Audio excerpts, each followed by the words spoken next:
Excuse me, is this thing on? Whoa. Yeah. Excuse me. You're welcome. Guitar up. 1, Turn 2, that guitar 3. up.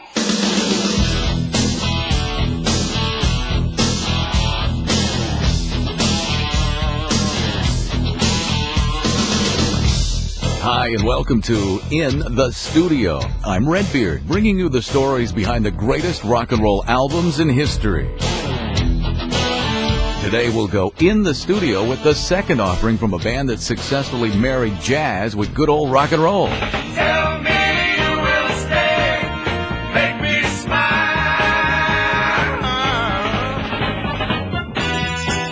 Al Cooper, who was a huge fan of Chicago's, came in to Studio B at CBS in New York and sat down and listened to the first of side one of Chicago 2. And he said, this is precisely what I wanted to do. The perfect marriage of brass and rock. 254624. Hi, I'm Robert Lamb with Chicago, and you're in the studio with Chicago 2. In 1969, Chicago Transit Authority set the rock and roll world on its ear with their self-titled debut album, an exquisite blend of jazz-influenced horns with rock guitars. That album sold more than 1 million copies and stayed on the U.S. charts for nearly a year. Wasting no time, CTA, which had shortened their name simply to Chicago, delivered their second effort less than a year later, in February 1970. Chicago proved that the phenomenal success of their initial release was no fluke. Chicago 2, like its predecessor, a double album, would eventually go to number 4 on the album charts and produce 2 top 10 singles. But before Chicago was able to top the achievements of its debut record, the band members had to come to grips with the enormous pressure that came with such an auspicious beginning. Keyboardist, songwriter, singer Robert Lamb of Chicago explains.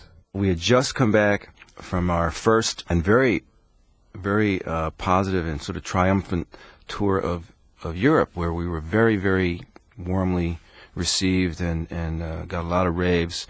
I remember sitting in the office afterward with Larry Fitzgerald, who was Chicago's manager for many years underneath Jim Guercio, and we're talking about recording the next album, and he's saying, if you think that, you're being on the road and, spending so much time away and playing was a pressure situation, wait until you try to record your next album, which is what you guys are going to have to think about doing. Everybody's going to expect it to be as good as the first one. You're going to expect it to be as successful as the first one. And he says it's really, really a tough situation, and you guys are going to find out what you're made of. When he said those words, they kind of blew past my ears, and I think I got a little bit of it. And it really wasn't until somewhere around the 5th album that it sunk in that this is a lot of pressure. And you can use that pressure in a positive manner, or you can let it get to you. I think we put it to good use. I think we put the pressure to good use now that I look back. Chicago's first top 5 hit, 25 or 6-4. Interesting that it's a guitar-based track because it was written by keyboard player Robert Lamb. It was one of those songs where I heard it in my head before I ever got to the piano. I knew it wasn't.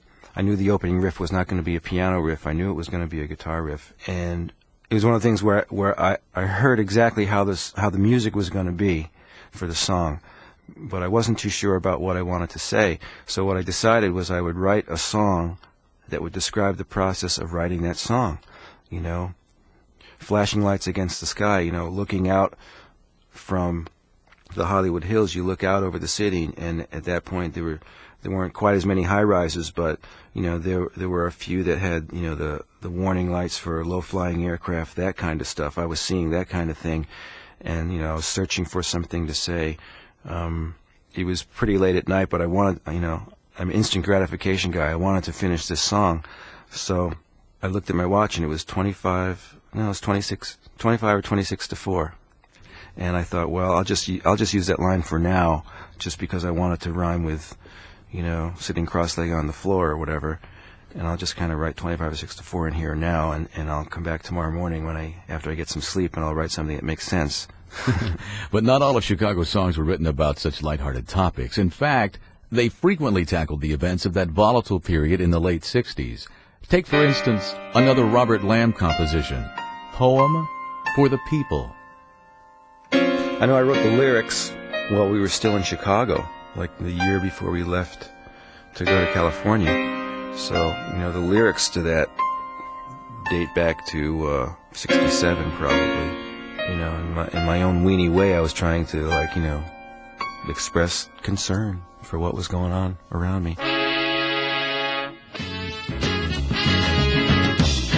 When I'm writing a song, when I wrote songs back then, I always created sections, at least created, rhythm and harmony sections in which the horns could either solo or play ensemble sections together.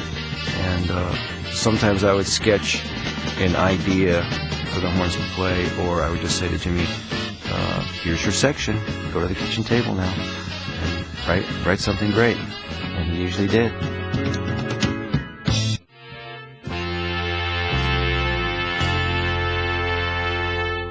From Chicago, too, that's Poem for the People. Just as that song showed Chicago could be influenced by current events, a track called Movin' In proved they could be inspired by their contemporaries. Once again, Chicago's Robert LAMM.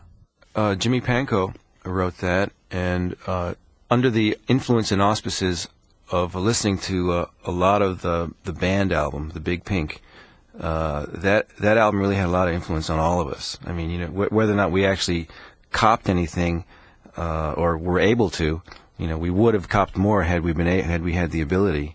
But we just loved that album and that band, and always did from there on. And that's the song that opens up Chicago, too. It's called Movin' In. When we come back, we'll spend a sunny day with Chicago. I'm Redbeard, and you're in the studio for Chicago, too. Welcome back to In the Studio, this week concentrating on the sophomore release by Chicago. I'm Redbeard. One of the more charming cuts on Chicago, too, expertly captured the feeling of a sunny day. Called Wake Up Sunshine, it was written by Robert LAMM. We actually used to play the song when we were playing clubs in Chicago. So that we were playing this song in Peoria and Milwaukee and Chicago, in clubs in 1967, and we never even thought to record it on the CTA album. I mean, because we were writing other stuff, so we wanted to record that stuff. And I don't even know why we recorded it on the second album, other than we might have found a tape or something. We had a friend who used to kind of follow us around with a really barbaric tape recorder, and try to record us in a crowded, noisy club, with cash registers ringing and people brawling. And I think we may have heard us performance of that song and inspired us to record. Even sounds like a sunny day, doesn't it? It's called Wake Up Sunshine, from Chicago, too. With Chicago's penchant for using horns, they were often compared with another top group of the time, Blood, Sweat, and Tears. Back then, there was a lot of talk about a rivalry between those two bands. Robert LAMM of Chicago says that Blood, Sweat, and Tears founder Al Kooper knew which band was on the right track. Al Kooper, who was a huge fan of Chicago's, came in to Studio B at CBS in New York and sat down and listened to the first of side one of Chicago 2, and he said, this is precisely what I wanted to do, and we're not doing it, so I'm leaving the band. I'm sure there were other factors, when he did decide to leave Blood, Sweat, but he said this is the perfect marriage of brass and rock, as far as he was concerned. Another thing that set Chicago apart from other bands at the time was their lead vocals. You see, they had 3 different singers with 3 distinct vocal ranges. Guitarist Terry Kath was the lowest. Then Robert LAMM's voice kind of picked up where Terry's left off, and bass player Peter Cetera was able to take his a notch higher. I wondered if the band had specifically chosen each singer with this in mind. From the band Chicago, here's Robert LAMM.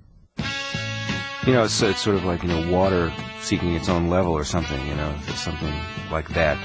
A lot of for most of the time that we were writing songs, we never thought about, like, what key is going to be great, going to be right for whoever's going to sing it. We would basically write the song and see how far each one of us could go.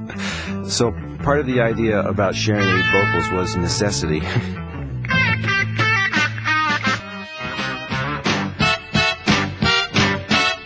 Wow, that's Chicago's In the Country, with Terry Kapp and Peter Cetera sharing lead vocals. Up next, a 12.5-minute suite that features two of Chicago's all-time great tunes. In the Studio with Chicago 2. Welcome back to In the Studio with Chicago 2. I'm Robert LAMM here with Redbeard. Thank you, Robert. Back in the early days, the guys in Chicago were fond of writing in suite form. Now, a suite will have many different segments called movements, which all tie into a central theme. On their second album, and encouraged by their manager-producer Jim Guercio, trombone player Jimmy Pankow wrote a suite called Ballet for the Girl from Buchanan. Robert LAMM of Chicago explains. A suite can have any number of movements, and I think this has got 6 or 7 movements. And it's something that Jimmy Guercio really always loved the idea of doing major pieces of music, because his contention was that the rock bands of today are really just like Bach and Beethoven were in their day. I mean, they're sort of the present day musicians, and we just happen to be using the language of rock rather than the language of chamber music or what was the contemporary music of their days. So he liked to tie that little theory together by saying, well, rock musicians, if they wanted to, definitely could write in suite form. So we kind of always had him in our ear about that, about using that approach.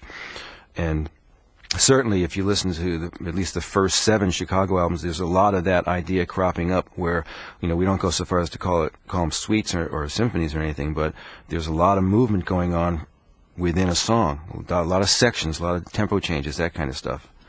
So Jimmy wanted to write a multi-movement piece, and the trick of it is there can be a lot of tempo changes and there can be a lot of key changes, but it had really all better be in context. You just can't go from A to Z. There's got to be stuff in between. So the trick or the device is what we call the transition. So he really did what we were all doing. We were learning how to do stuff as we were doing it, and he learned how to write transitions when he wrote the Ballet for a Girl in Buchanan. Buchanan is a college town in West Virginia, I think, and the girl was, I guess, his high school or his college sweetheart, and he never married her, by the way. He married somebody else. So he wrote the suite and said goodbye.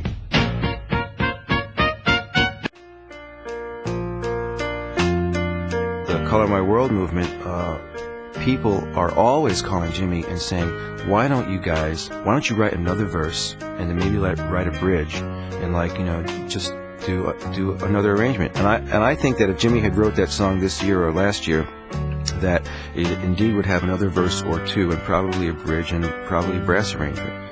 For that song, if that song were to have been created in 1989, that's probably what would have happened to it. But back then, in the context of what we were trying to do, it's a perfect arrangement.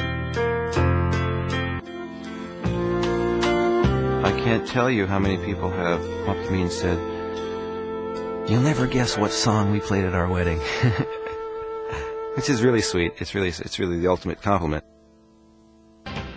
Wow. The suite Ballet for the Girl in Buchanan from Chicago 2. You can't help but notice that the Make Me Smile song is actually separated by 5 other movements, forming bookends for the suite. Robert LAMM of Chicago told me that Chicago drummer Danny Serafine had quite a reaction when he first heard Columbia Records' edit of Make Me Smile.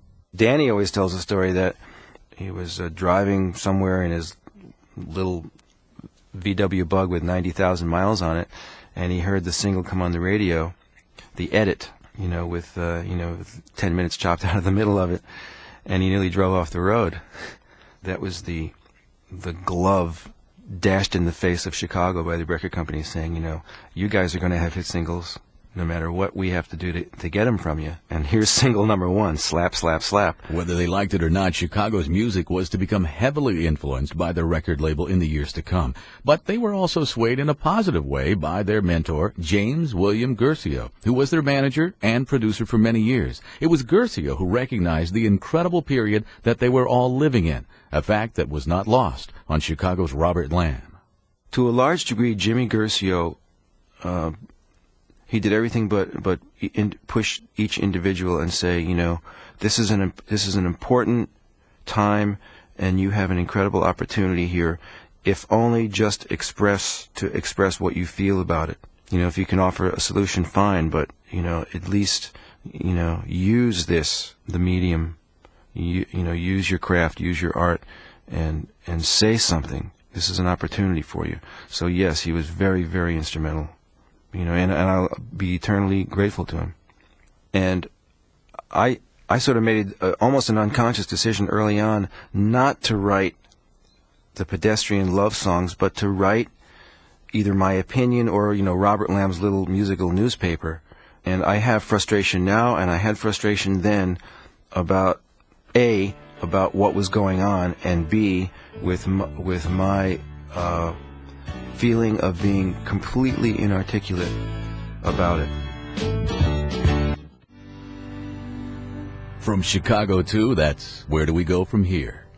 100 million albums later. I think the answer is obvious for the group Chicago. We'll be right back in the studio after this.